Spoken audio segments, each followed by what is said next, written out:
Bakit pinagbabawalan na magpatattoo yung minor o bata pa? Pinagbabawalan ang mga minor o bata pa na magpatattoo dahil sa ilang importanteng dahilan. Legal responsibility. Sa batas, ang minor ay hindi pa legally allowed gumawa ng permanent decisions sa katawan nila dahil hindi pa sila considered fully capable ng consent. Maturity. Baka hindi pa nila lubos na intindihan ang long-term na epekto ng tattoo na permanente ito at mahirap tanggalin kung pagsisihan nila. Physical development. Ang katawan ng minor ay hindi pa fully developed. Habang lumalaki pa sila, pwedeng mag-deform o mag-distort ang tattoo. Health and safety. Mas mataas ang risk ng infection o complications kung hindi pa ganun katibay ang immune system o hindi pa marunong mag-alaga ng tattoo ng bata.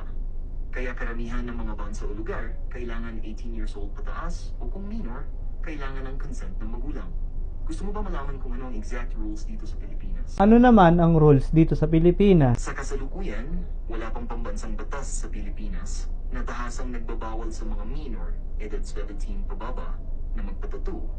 Gayunpaman, karamihan sa mga professional tattoo artists at reputable shops ay hindi tumatanggap ng minor na kliyente, lalo na kung walang written consent mula sa magulang o legal na guardian.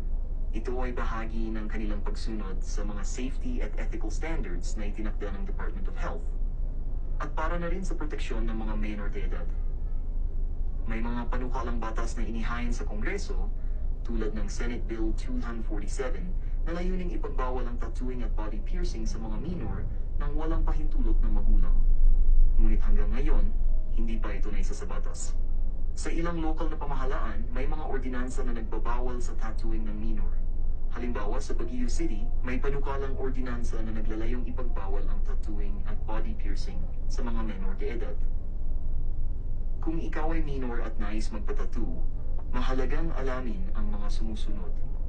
Karamihan sa mga tattoo shop ay nangangailangan na ang kliyente ay 18 taong gulang pataas. Kung ikaw ay 17 pababa, maaaring kailanganin mo ng written consent mula sa iyong magulang o legal na guardian. Reputasyon ng shop.